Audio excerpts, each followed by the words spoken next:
तक इसी सप्ताह में सबको जाना है, लेकिन कब किसको जाना है ये किसी को नहीं पता है। लेकिन तुमको तो 7 दिनों तक जीवित रहना ही है। श्री सुखदेव जी महाराज कहते हैं कि राजन आपके पास तो 7 दिनों का समय है, लेकिन खट्वांगो नाम राजर्षि ज्ञाते यथा निहायुषः मुहूर्तात् सर्व मुत्सृज्य गतवान भयं हरि। सूर्यवंशी एक खट्वांग नाम के राजा थे, जो देवासुर संग्राम में देवताओं की सहायता करने के लिए गए। देवताओं को विजय श्री तो प्राप्त हो गए, लेकिन देवताओं के द्वारा जब उनको ये पता चला कि कुछ ही एक घड़ी के बाद में आपकी मृत्यु हो जाएगी, खट्वांग नाम के राजा ने मन में विचार किया कि एक घड़ी में कैसे हम अपनी हमारी सदगति हो सकती, समय तो अब है नहीं। पूरा जीवन तो घर परिवार राज काज चलाने में, युद्ध लड़ने में ही बिता दिए। लेकिन श्री सुखदेव जी महाराज कहते हैं कि योग आसन, वहीं पर योग आसन में बैठ करके और भगवत अपना तन मन सब कुछ परमात्मा को समर्पित करके बैठ गए, भगवत ध्यान करते हुए। और एक ही घड़ी में खट्वांग नाम के राजर्षि ने अपने को भगवत प्राप्ति कर दी। और आपके लिए तो 7 दिनों का समय है। श्री सुखदेव जी से राजा परीक्षित ने प्रश्न किया कि महाराज, परमात्मा कैसे जल्दी मिलते हैं, परमात्मा को प्राप्त करने का अच्छा तरीका क्या है? श्री सुखदेव जी महाराज कहते हैं, राजन तस्माद् भारत सर्वात्मा भगवान ईश्वरो हरि। परमात्मा तो कण कण में व्याप्त है, हर जगह परमात्मा व्याप्त है। परमात्मा को कहीं ढूंढने जाने की जरूरत नहीं है कि इस तीर्थ में जाएंगे, इस मंदिर में जाएंगे, वहां जाएंगे, यहाँ जाएंगे तो परमात्मा प्राप्त होगा। परमात्मा के प्रति कैसे प्रेम जागृत हो, परमात्मा को प्राप्त कैसे करें, उसके लिए श्री सुखदेव जी महाराज कहते हैं कि सबसे पहले श्रोतव्या कीर्तितव्यश्च अस्मर्तव्यश्चेच्छता भयम्। सबसे पहले उस परमात्मा को जानो कि उस परमात्मा का स्वरूप क्या है, परमात्मा करता क्या है, परमात्मा का हृदय कैसा है। उसके लिए करना क्या है? श्रोतव्यः, भगवान की कथा सुनो, भगवान की गुणानुवाद करो। सबसे पहली भक्ति, सबसे पहली सीढ़ी बताया। यदि भगवान की कथा सुनोगे, भगवान के बारे में जानकारी होगी, तब भगवान के प्रति प्रेम जागृत होगा। क्योंकि जाने बिन होए नहीं प्रतीति, और बिन प्रतीत होए नहीं प्रेम। जब तक आप अच्छी तरह से जानेंगे नहीं, तब तक प्रेम कैसे होगा? आपके भारत की जनसंख्या 140 करोड़ है इस समय, तो क्या 140 करोड़ लोगों के प्रति आपका स्नेह प्रेम लगाव है? नहीं।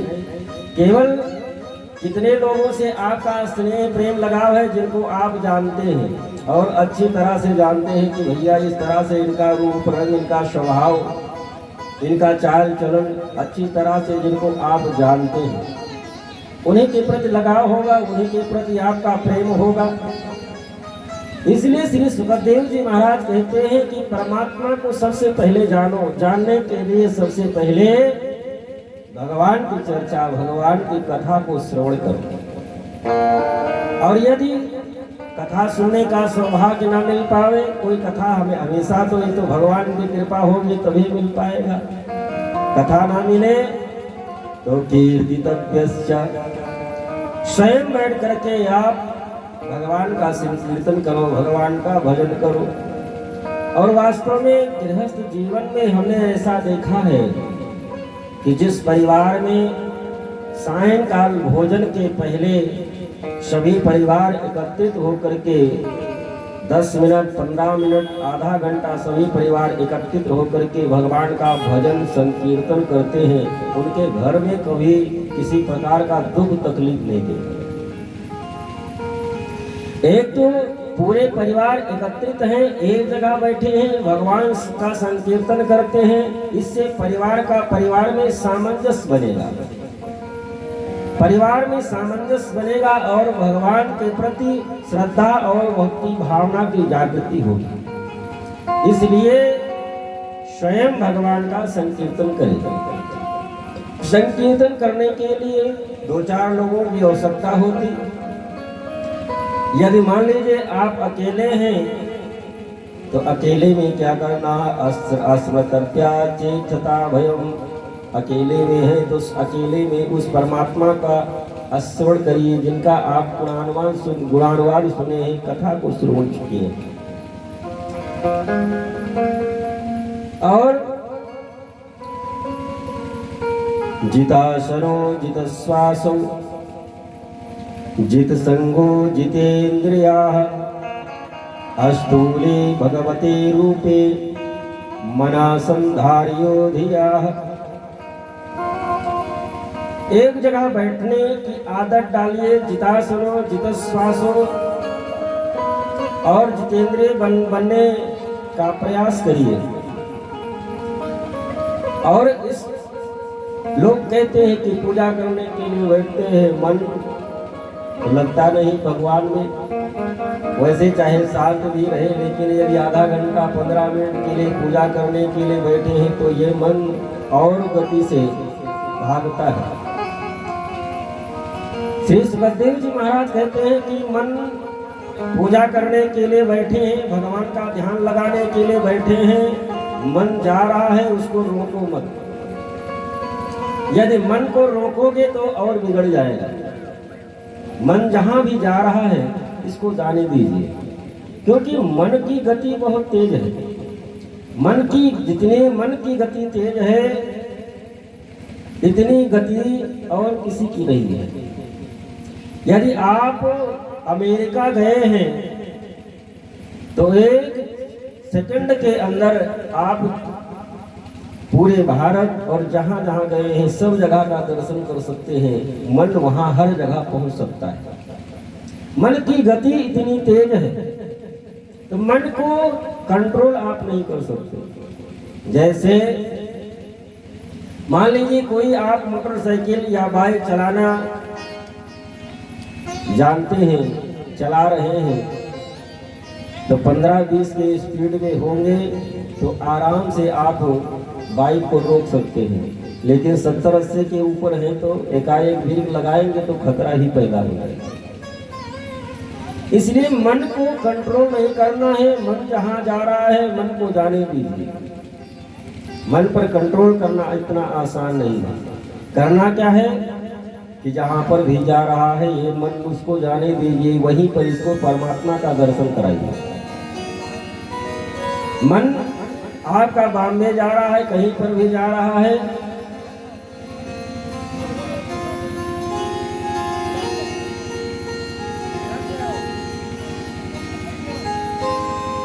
शांति से बैठे रहे भैया। इधर उधर करेंगे तो हमारा भी बिगड़ेगा मामला।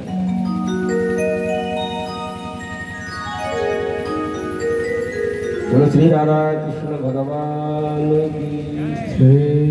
जब श्रोता वक्ता ज्ञान निधि, श्रोता वक्ता का दोनों का जब कनेक्शन होता है तभी कथा होती, बाकी नौटंकी तो भले होती है।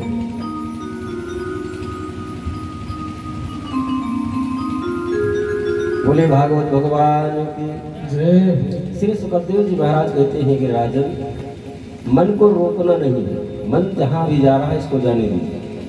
करना क्या है कि मन जहां भी पहुंचे परमात्मा का दर्शन इसको वहीं पर कराइए। जहाँ भी जाए जाने दीजिए, पूजा करने के लिए बैठे हैं, मन जाए जा रहा है जाने दीजिए, वहीं पर जिसकी भी आराधना करते हैं, देवी की आराधना करते हैं, कृष्ण की आराधना करते हैं, राम की आराधना करते हैं, कृष्ण की आराधना करते हैं, जिसकी भी प्रति आप श्रद्धा है, जिसको भी अपना आप इष्ट मानते हैं, उसका दर्शन, उस परमात्मा का दर्शन, उस मन को जहाँ भी जा रहा है जाने दीजिए, वहीं पर उसको दर्शन कराइए। ये धीरे धीरे फिर मन अपने आप कंट्रोल हो जाएगा। सिया राम मैं सब जग जानी, करहु प्रणाम जोरे जुग पानी। इस प्रकार से परमात्मा का स्मरण करें, ध्यान करें, परमात्मा के प्रति श्रद्धा जागृत होगी, प्रेम जागृत होगा। श्री सुखदेव जी महाराज से राजा प्रश्न करते हैं कि महाराज, परमात्मा किसको जल्दी प्राप्त होती है? परमात्मा को जल्दी प्राप्त कैसे किया जा सकता है? परमात्मा क्या जल्दी उसी को मिलते होंगे जो दिन भर में 10 बार स्नान करता होगा, बड़ी शुद्धता से रहता होगा, बड़ी पवित्रता से रहता होगा, छुआछूत से बड़ा बहुत दूर रहता होगा? परमात्मा जल्दी उसी को मिलते होंगे? श्री सुखदेव जी महाराज कहते हैं कि राजन ऐसी बात नहीं है। व्याधस्य आचरणम किम, परमात्मा शुद्धता नहीं देखता कि आप शुद्ध हैं या अशुद्ध हैं, आप स्नान किए हैं या नहीं किए हैं। जब भगवान राम को 14 वर्ष का वनवास हुआ तो परमात्मा सबसे पहले अपने गले किसको लगाया? क्या जो ऋषि बाहर से हजारों वर्ष से बैठ करके कठिन तपस्या कर रहे थे उनको? ना, परमात्मा उनको पहले नहीं मिले जो हजारों वर्ष से बैठ करके कठिन तपस्या कर रहे थे परमात्मा को प्राप्त करने के लिए। शिवा ब्रह्म मुहूर्त में उठ करके स्नान करने के बाद में भजन ध्यान करने के लिए बैठ जाते थे। पूरा जीवन अपना परमात्मा को प्राप्त करने के लिए ही लगा दिए। परमात्मा सबसे पहले उनको नहीं मिले। परमात्मा सबसे पहले किसको मिले? वो जो कोल भील व्याध जो जंगल में रहा करते थे, परमात्मा सबसे पहले उन कोल भीलों को मिले, उन कोल भीलों को गले से लगाया। और वो कोल भीलों का हृदय इतना निर्मल है कि परमात्मा जब उनको गले लगाया तो उनके आंखों से आंसू आ गया कि आज तक कोई राजा महाराजा हम लोगों का हाल पूछने के लिए नहीं आया, लेकिन आज स्वयं परात्पर पार्वण परमेश्वर परमात्मा हमसे मिलने के लिए आया, हमसे मिला, हमको अपने गले से लगाया। ये परमात्मा कितना बड़ा दयालु है। कोल भीलों के पास में जो था वही भगवान राम के पास सब लेकर के आए। जिसके पास कोई कंदमूल फल अपने झोपड़ी में रखा था, कंदमूल फल ला करके दिया। जिसके पास में जो सामग्री है भगवान को ला करके समर्पित करता है। कोई मछली मार करके लाया था, वो मछली ही भगवान को समर्पित कर दिया। कोई हिरण मार करके लाया था, मांस रखा था, वही परमात्मा को समर्पित कर दिया। कोई लकड़ी तोड़ करके लाया था, वही ला करके परमात्मा को समर्पित कर दिया। परमात्मा तो केवल हृदय के भाव को देखते हैं, आपके वस्तु को नहीं देखते कि आप ये 56 प्रकार का व्यंजन लेकर के आए हैं और मानव का शरीर मिला है, और इस मानव के शरीर से यदि भगवान की भक्ति और भगवत प्राप्ति न हो सके तो हम आप पशु से भी गए गुजरे हैं। परमात्मा जात पात नहीं देखते। परमात्मा सबसे पहले उन कोल भीलों को गले लगाया, और वो कोल भील पढ़े लिखे नहीं, गंवार हैं। लक्ष्मण जी ने कोल भीलों से कहा, आपने बड़ी अच्छी सेवा की, आप हम लोगों की, प्रभु आपके ऊपर बहुत प्रसन्न है। कोल भीलों ने कहा, लखनलाल हम लोगों की तो सबसे बड़ी सेवा हमने अभी की नहीं। हम लोगों की जो सेवा है हम आपको बताएं तो आपको हंसी आएगी। कोल भील कहते हैं, लखनलाल हम लोग जो सेवा करते हैं वो बता दें आपको। असे हमारे प्रभु बड़ से उकाई, ऐसे हमारे प्रभु बड़ से उकाई और ले नवासन वसन चुराई। हमारी सबसे बड़ी सेवा यही है कि जो आपके पास में एक कपड़ा लगता था इसको हमने उतरवा नहीं दिया। नहीं, हम लोग जंगली, हम लोग धर्म अधर्म क्या जाने, क्या धर्म है क्या अधर्म है, क्योंकि आज तक हमको कोई बताने के लिए तो आया नहीं, समझाने के लिए आया नहीं, ज्ञान देने के लिए आया नहीं, कोई हमारा हाल पूछने आया नहीं। हम जंगल में पड़े रहते, यही जंगली कहीं फल फूल मिल गया शिकार कर लिए, उसी से हम अपना जीवन यापन करते। हमको धर्म अधर्म क्या पता। जो भी जंगल से निकलता उसी को हम लोग मार देते, लूट लेते, यहाँ तक कपड़े भी उतरवा लेते। श्री सुखदेव जी महाराज कहते हैं कि राजन, परमात्मा शुद्धता अशुद्धता नहीं देखता। तो परमात्मा कम से कम उम्र तो देखता होगा। जो 60 साल के ऊपर हो जाए, भगवान का मंत्र दीक्षा ले ले, भगवान का भजन करना प्रारंभ कर दे, परमात्मा उसी को मिलते होंगे ना। परमात्मा उम्र नहीं देखता। 60 के ऊपर हो जाएंगे तो हाथ पैर काम ही नहीं करेगा, भजन क्या कर पाओगे। भजन तो जवानी में ही, जब तक शरीर स्वस्थ है, शरीर जब तक काम कर रही है, तभी तक भजन पूजन पाठ, भगवान का संकीर्तन, तीर्थ यात्रा, जो भी कुछ धर्म कर्म है तभी तक कर पाएंगे। जब शरीर साथ ही नहीं देगी आप क्या कर पाएंगे। जब तक ये शरीर साथ दे रही है तब तक चोरी बेईमानी जितने भी कुकर्म है सब कर डाले। और जब घर वाले भी रिटायर कर दिए, सरकार भी रिटायर कर दिए, तो परमात्मा को बेवकूफ बनाने के लिए तो फिर कहां से भजन होगा। श्री सुखदेव जी महाराज कहते हैं कि ध्रुवस्य चावयो, ध्रुव जी महाराज की कौन सी अवस्था थी। मात्र 5 वर्ष की अवस्था में वो परमात्मा को प्राप्त कर लिए। ध्रुव जी महाराज की मात्र 5 वर्ष की अवस्था थी, परमात्मा को प्राप्त कर लिए। यहाँ तक राजा परीक्षित गर्भ में ही थे, उनका जन्म भी नहीं हुआ था, और गर्भ में ही परमात्मा को प्राप्त कर लिए थे। परमात्मा उम्र नहीं देखता। मान लीजिए परमात्मा उम्र नहीं देखता, तो परमात्मा पढ़े लिखे जो ज्ञानी हैं, वेद पुराण शास्त्र का जिनको ज्ञान होता होगा, परमात्मा उन्हीं को मिलते होंगे, मूर्खों को नहीं मिलते होंगे, जो गंवार होते होंगे उनको नहीं मिलते होंगे। श्री सुखदेव जी महाराज कहते हैं राजन, ऐसी बात नहीं है। विद्या गजेंद्रस्य का, गजेंद्र कौन से यूनिवर्सिटी में बेचारा पढ़ने के लिए गया था, वो तो उसको यही नहीं पता था कि काका गाधा क्या है, जात का पशु था। और जब गजेंद्र अपने घर परिवार, अपने बच्चे, अपने पत्नियों के साथ में सरोवर में स्नान करने के लिए गया, ग्राह ने उसके पैर को पकड़ लिया और वो बहुत प्रयास किया निकलने के लिए, निकल ना पाया। कुछ देर तक तो उनके बच्चे पत्नी ने सहयोग किया, लेकिन दूसरे दिन जब बच्चे भी छोड़ करके चले गए, जो अर्धांगिनी थी, जिसको आधा अंग कहते हैं, पत्नी, वो भी जब साथ छोड़ करके जाने लगे, तब गजेंद्र घबराया कि जिन बच्चों का आज तक मैंने पालन पोषण किया, जिनके लिए मैंने अपना पूरा जीवन लगा दिया, और ये पत्नी जिनको अर्धांगिनी कहा जाता है, ये भी जब हम कष्ट में पड़े, हम विपत्ति में, हम मृत्यु और जन्म मृत्यु से जूझ रहे हैं, ये भी साथ छोड़ करके जा रहे हैं, तब वो परमात्मा को याद करता है कि प्रभु हम आपके स्वरूप को तो नहीं जानते, हमको ज्ञान है नहीं, हम जात के पशु हैं, लेकिन इतना तो होगा कि इस संसार को उत्पन्न करने वाला तो कोई होगा, इस सूर्य चंद्रमा को उत्पन्न करने वाला कोई होगा, इस जंगल को उत्पन्न करने वाला कोई होगा, हमको हमारे एक पशुओं को जन्म देने वाला तो कोई होगा। जो परमात्मा इस संसार की रचना करता है, वो परमात्मा आकर के हमारी रक्षा करेगा। गजेंद्र जब आर्त भाव से परमात्मा को पुकारा, तो उस गजेंद्र की रक्षा करने के लिए परमात्मा गरुड़ पर आरूढ़ होकर के आ गए।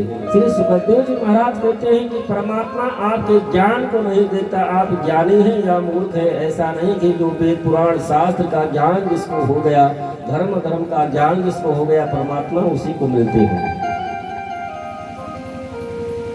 मान लीजिए परमात्मा शुद्धता अशुद्धता नहीं देखते, उम्र नहीं देखते, ज्ञान अज्ञान नहीं देखते, तो जात पात तो देखते होंगे। जो ब्राह्मण क्षत्रिय उच्च कुल में जन्म लेता होगा, परमात्मा उसी को मिलते होंगे। परमात्मा जात पात भी नहीं देखता। का जाति विदुरस्य यादव पते। विदुर जी महाराज दासी के पुत्र थे, उनके घर में जाकर के साग खाए। सवेरे जात के भेलने थे, उसके झूठे बेर को खाए। परमात्मा जात पात नहीं देखता। एक कुछ दिन पूर्व की ही घटना है, अभी ज्यादा दिन नहीं हुआ। राजस्थान में एक करौली धाम है। राजस्थान में करौली धाम है, वहां बांके बिहारी का मंदिर है, भगवान कृष्ण का। बड़ी भीड़ लगती है, लोग जाते हैं बांके बिहारी का दर्शन करने के लिए। तो उस करौली धाम के पास में एक गांव था। उस गांव में एक काले खां नाम के वकील साहब रहा करते थे। एक दिन सुबह नहा वहा करके कपड़ा पहने और भोजन करने के लिए बैठे थे। तब तक उनके मन में विचार आया कि हमारे गांव की कुछ ही दूर पर हिंदुओं के देवता बांके बिहारी रहते हैं, सब लोग जाते हैं उनका दर्शन करने के लिए। तो मैं जात का मुसलमान हूँ भले, लेकिन है तो सब परमात्मा के ही अंश। परमात्मा तो जात पात का भेदभाव करता नहीं, तो क्या मैं उनका दर्शन नहीं कर सकता? आज जाऊंगा मैं दर्शन करने के लिए बांके बिहारी का। काले खां बांके बिहारी का दर्शन करने के लिए थाली छोड़ करके, भोजन का परित्याग करके बांके बिहारी का दर्शन करने के लिए चल पड़े कि लोग दर्शन करके लौट करके आएंगे, फिर भोजन करेंगे, फिर कचहरी को जाएंगे। लेकिन जब मंदिर में पहुंचे, लोग जानते थे कि वकील साहब जात के मुसलमान हैं। वहां के पंडा पुजारियों ने उनको धक्का मार करके बाहर कर दिया कि आप मुसलमान हैं, इसलिए मंदिर में आप नहीं जा सकते। तो काले खां मंदिर के बाहर ही बैठ गए, आंखों में आंसू भर करके कि परमात्मा, हम तो यही जानते थे कि आपके यहाँ कोई भेदभाव नहीं होता, सब आपके सब समान रूप में ही आप ही के द्वारा संपूर्ण सृष्टि बनाई गई है। लेकिन आज पता चला कि आपके यहाँ ही भी भेदभाव होता है।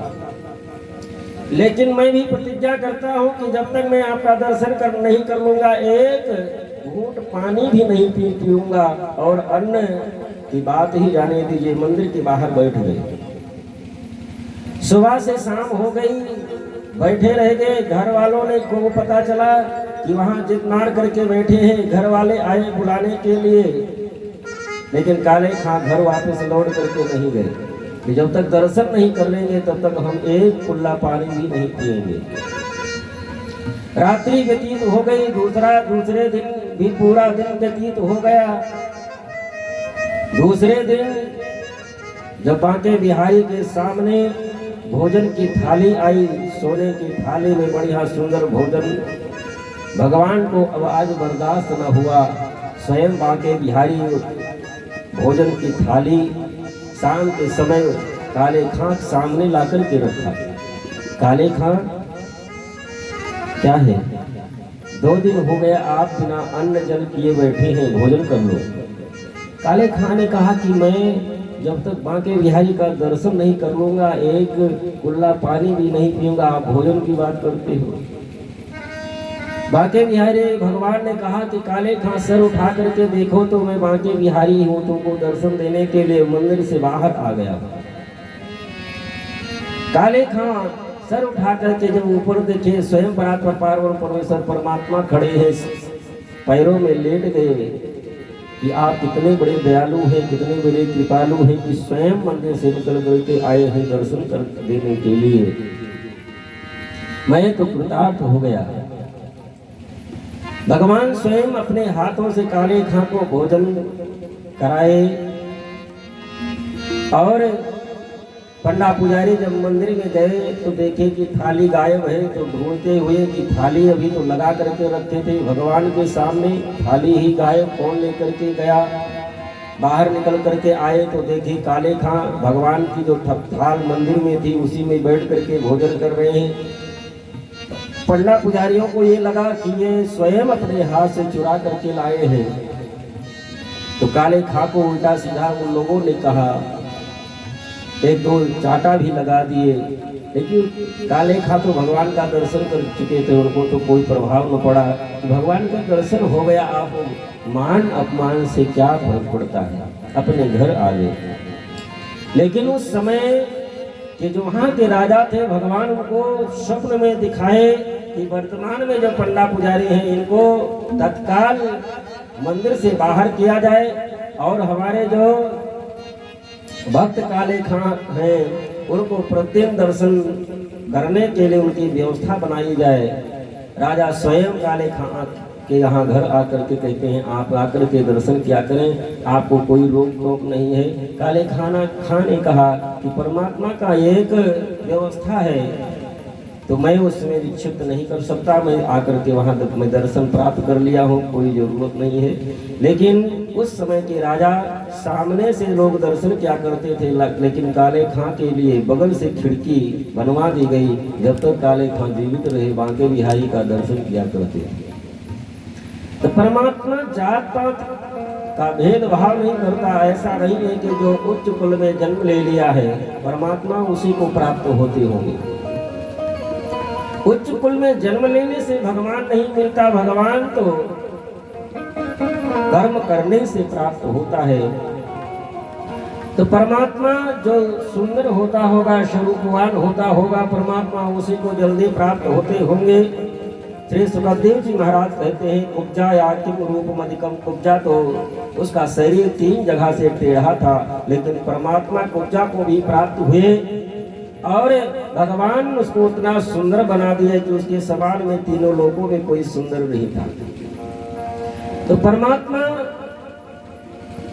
जो धन संपत्ति वाले होते होंगे, धनवान होते होंगे, भगवान उन्हीं को जल्दी मिलते होंगे, क्योंकि धन से ही धर्म होता है।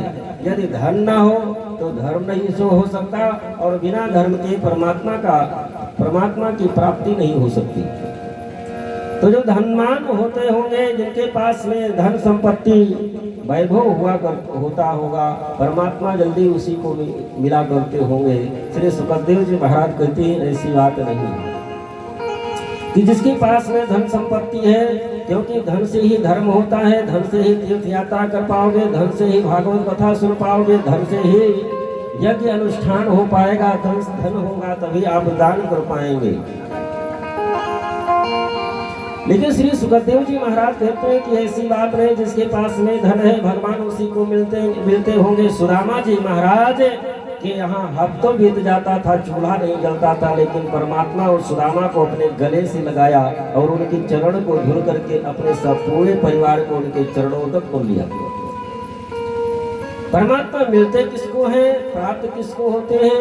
भक्त्या तुष्यन्त केवलम परमया भक्ति प्रियो माधवा। भगवान को तो भगवान की भक्ति ही प्रिय है। भगवान तो भक्त के केवल हृदय को देखते हैं, आपके वस्तु को नहीं देखते। परमात्मा आपके 56 भोग को नहीं देखते, आपके शुद्धता को नहीं देखते। ऐसा नहीं है कि जो 10 बार स्नान करता होगा, बड़ा पवित्र रहता होगा, भगवान उसी को देखते हैं। परमात्मा तो केवल आपके हृदय को देखता है। आप 10 बार स्नान करो, मन में कलुषता भरी है, वैमनस्य भरा हुआ है, एक दूसरे के प्रति ईर्ष्या द्वेष भरा हुआ है, अंदर की कलुषता पहले साफ करो। परमात्मा तो केवल निर्मल हृदय को देखता है। निर्मल मन जन सो मोहि पावा, मोहि कपट चल छिद्र न भावा। श्री सुखदेव जी महाराज कहते हैं कि परमात्मा को प्राप्त करने का केवल एक ही साधन है। परमात्मा के सामने निर्मल हृदय, निर्मल आपका हृदय है तो परमात्मा ऊपरी पवित्रता को नहीं देखता। परमात्मा आपके धन दौलत को नहीं देखता, आपके 56 प्रकार के व्यंजन को नहीं देखता। श्री सुखदेव जी महाराज श्री राजा परीक्षित ने प्रश्न के आगे कहा कि महाराज विदुर जी के बारे में आप बताए, ये हमारे पूर्वज में ही थे, आप इनके बारे में कुछ बताने की कृपा करें। आइए 2 बार भगवत संकीर्तन प्रेम से। जय जय गोविंद गोविंद गोपाला, जय जय गोविंद गोविंद गोपाला, गोविंद गोविंद गोपाला, जय गोविंद गोविंद गोपाला। मेरो मुरली मनोहर नंद लाला, मेरो मुरली मनोहर नंद लाला।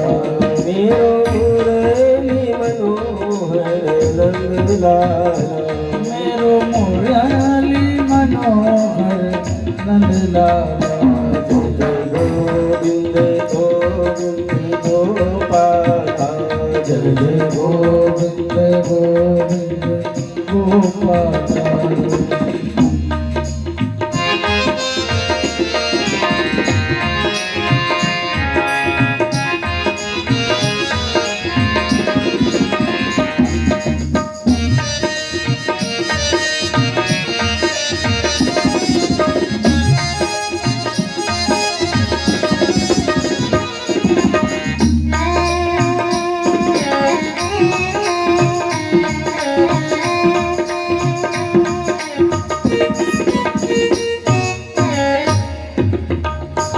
बोले श्री राधा कृष्ण भगवान। जय। श्री सुखदेव जी महाराज वर्णन करते हैं कि श्री विदुर जी महाराज धृतराष्ट्र के भाई थे, लेकिन इनको मंत्री का पद प्राप्त था।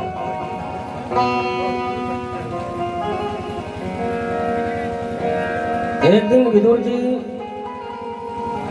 मन में विचार किए कि दुर्योधन इतना दुष्ट अत्याचारी हो गया है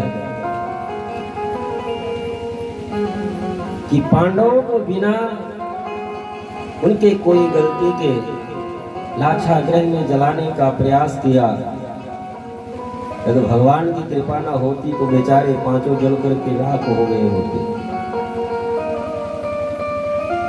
ये पांचों भाई दुर्योधन का बेचारे क्या बिगाड़े थे। विदुर जी धृतराष्ट्र को समझाने के लिए आए।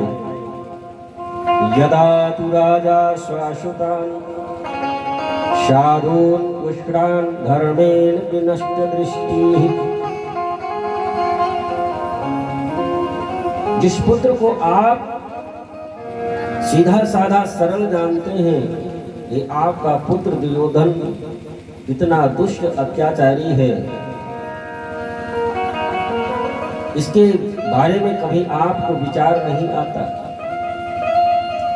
भाई साहब, यदि आपकी ये बाहर की दृष्टि समाप्त हो गई है, वो सब जानते हैं, लेकिन क्या आपके हृदय की दृष्टि भी समाप्त हो गई है? आज अपने छोटे भाई के ही वो पुत्र हैं, आधे साम्राज्य का उनको अधिकार है। विदुर जी महाराज धृतराष्ट्र को समझाने का प्रयास कर रहे थे। दुर्योधन आया, देखा कि पिता को समझा रहे हैं। दुर्योधन क्रोध में आकर के विदुर जी को डांटा कि हमारे ही कृपा से आप हमारे यहाँ मंदिर के पद पर विराजमान हैं और हमारे ही पिता को आप उल्टा सीधा भड़का रहे हैं। बेइज्जती कर दी। विदुर जी उसी दिन साम्राज्य को छोड़ करके अपने मंदिर पद का परित्याग करके निकल गए। लेकिन उनके पास में जो धनुष बाण था वो द्वार पर ही रख करके गए। सा निर्गता कौरव पुण्य लब्धो। धनुष बाण रख करके इसलिए गए कि दुर्योधन तुमको ये न लगे कि मैं साम्राज्य का परित्याग करके जा रहा हूं तो मैं जाकर के पांडवों के पक्ष में मिल जाऊंगा। मैं उनके पक्ष में मिलूंगा नहीं, मैं नमक हलाली नहीं करूंगा। लेकिन जब विदुर जी साम्राज्य को छोड़ करके चले गए, श्री सुखदेव जी महाराज कहते हैं सा निर्गता कौरव पुण्य लब्धो। लगता है कि विदुर जी ने साम्राज्य को छोड़ा तो, लेकिन संपूर्ण कौरवों के पुण्य को ले करके चले गए।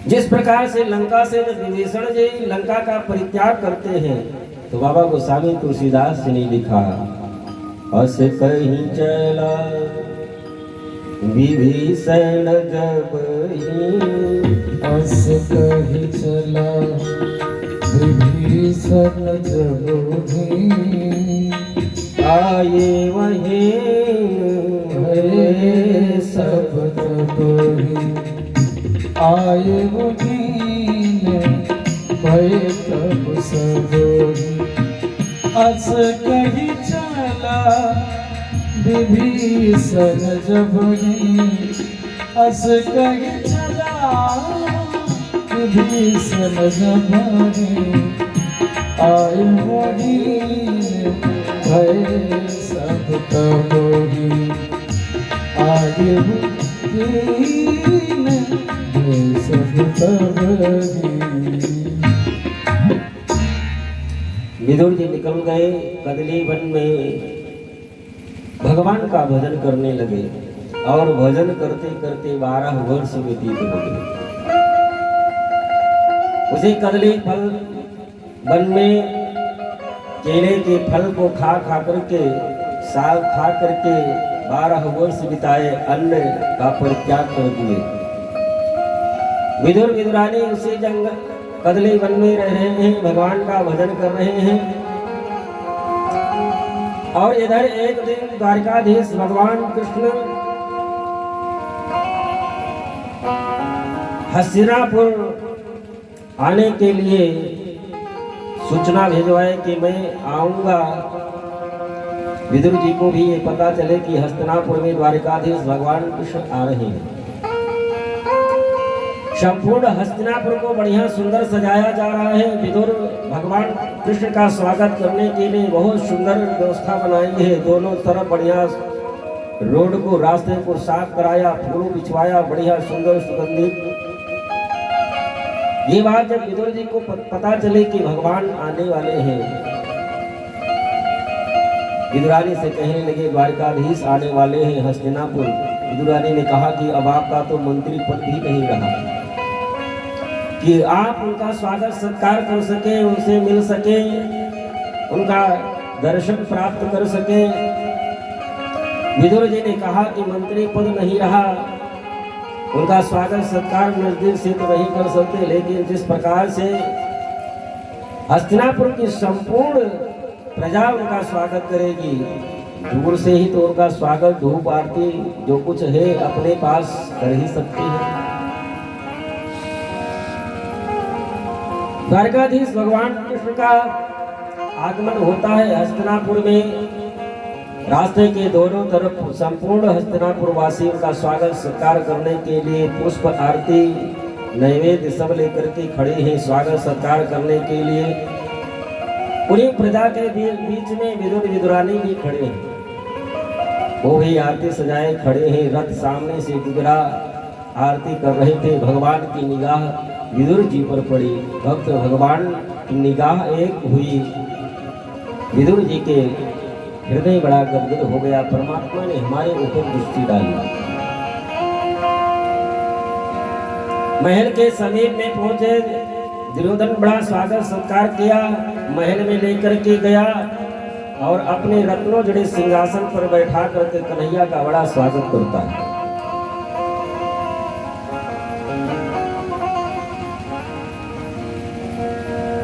भगवान कृष्ण दुर्योधन से कहते हैं कि दुर्योधन एक बात बताओ, ये पांचों भाई कौन हैं? हमारे काका के पुत्र ही तो हैं। तो भगवान ने कहा कि ये अधर्म नहीं है कि आप संपूर्ण साम्राज्य लेकर के बैठे हो, जो उनकी आधे की हिस्सेदारी है, तो भाई का हक मारना कितना बड़ा पाप है, कितना बड़ा अपराध है, तुमको नहीं पता है? दुर्योधन ने कहा कि तुमको पता है कि ये अधर्म है, मैं जानता हूं। जानामि धर्मम न च मे प्रवृत्ति, धर्म क्या है वो मैं जानता हूँ, क्या करना उचित है क्या अनुचित है वो मैं जानता हूँ। आपकी कृपा से उतना ज्ञान है। जानामि धर्मम न च मे प्रवृत्ति, लेकिन उसमें हमारी प्रवृत्ति नहीं है, वो मैं कर नहीं पाऊंगा, वो हमसे हो नहीं पाएगा। तो जानामि अधर्मम जानमे निवृत्ति, और ये भी मैं जानता हूँ ये अधर्म है, ये हमारे सगे काका के पुत्र हैं, आधे साम्राज्य के अधिकारी हैं, भाई का धन हरण करना बहुत बड़ा अपराध है, ये अधर्म है, ये मैं जानता हूँ। लेकिन जानमे निवृत्ति, इससे अधर्म से मेरी निवृत्ति नहीं हो सकती, मैं उसको छोड़ नहीं सकता,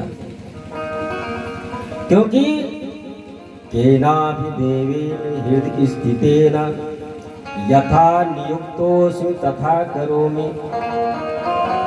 दुर्योधन कहता है कि प्रभु आप तो सबके हृदय में बैठे हुए हैं, जैसा आप जिससे कराना चाहते हैं वैसा वो करता है।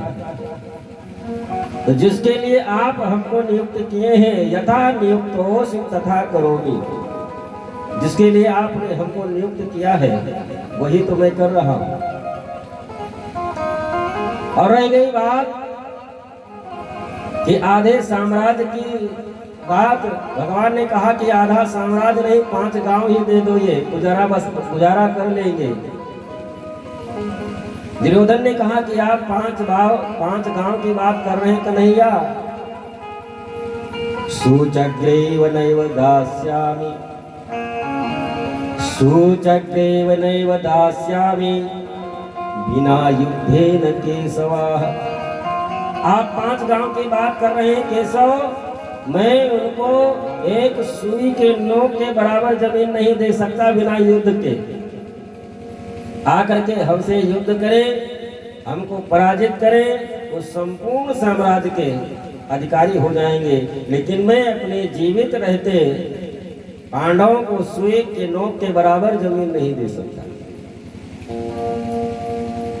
बगल में धृतराष्ट्र बैठा हुआ था। धृतराष्ट्र डांट करके कहा कि कन्हैया से तुम शालीनता से बात भी नहीं कर सकते।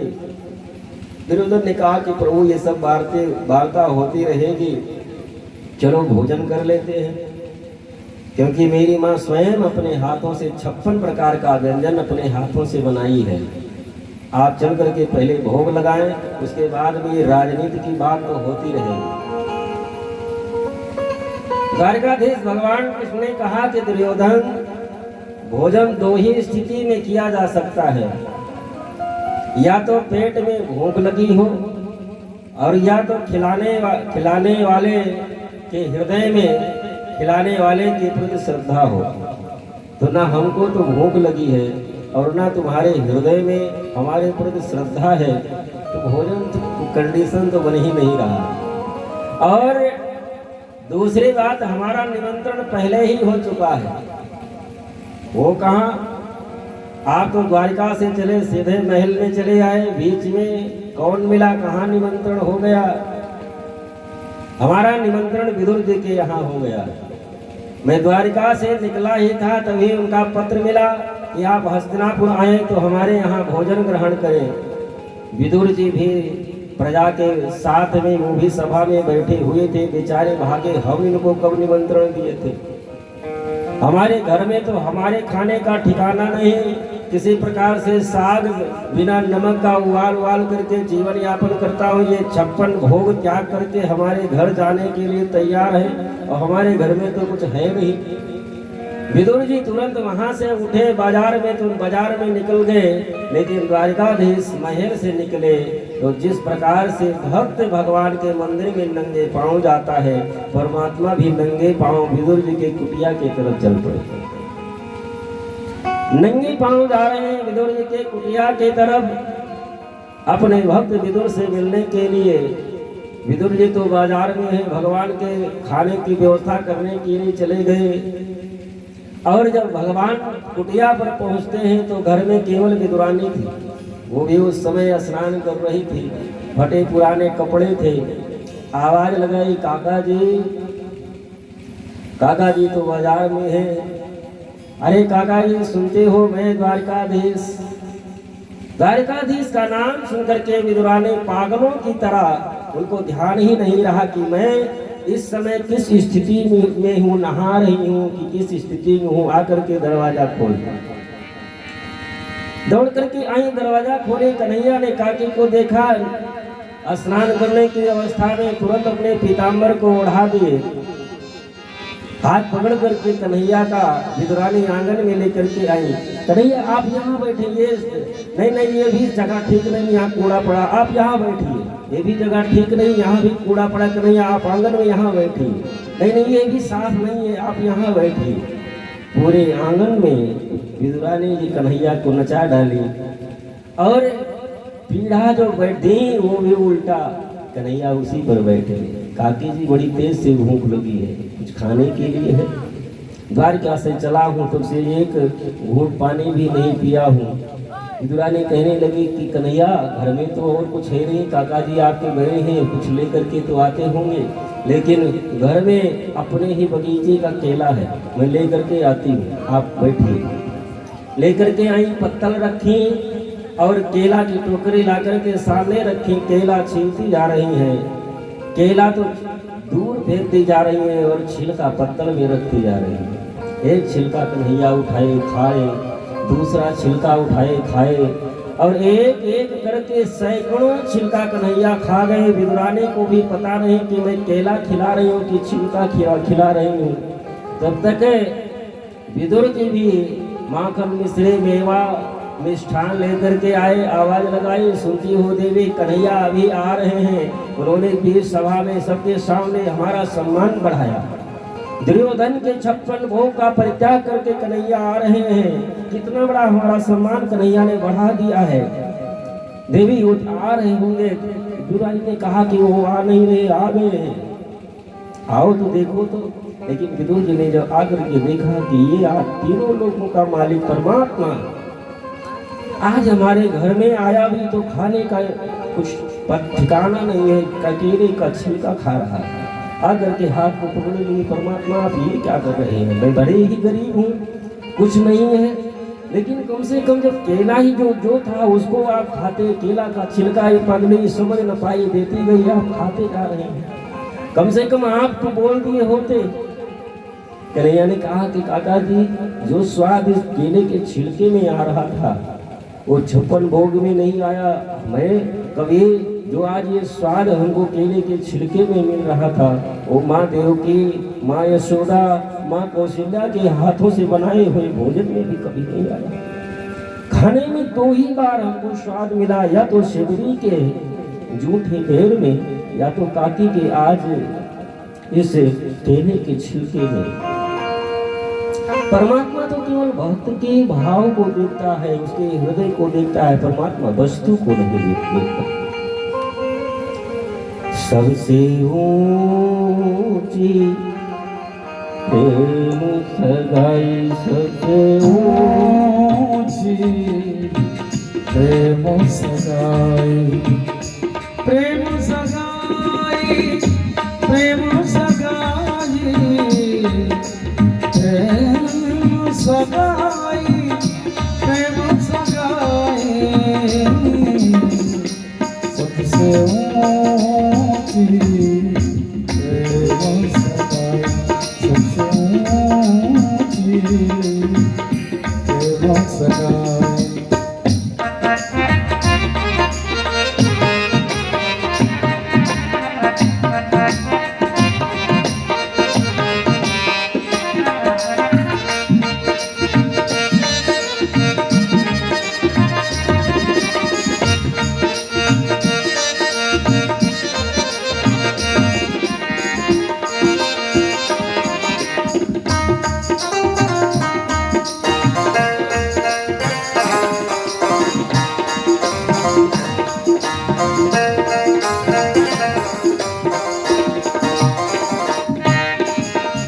दुर्योधन के मेवा त्यागे, दुर्योधन के मेवा त्यागे, सब विदुर घर खाए। दुर्योधन के मेवा त्यागे, दुर्योधन के मेवा खाए सबसे ऊंची प्रेम सगाई सबसे ऊंची प्रेम सगाई।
झूठे फल सबरी के खाए झूठे फल सबरी के खाए झूठे फल सबरी के खाए झूठे फल सबरी के खाए बहुविध स्वाद बताए मोरे रामा बहुविध स्वाद बताए सबसे ऊंची प्रेम सगाई सबसे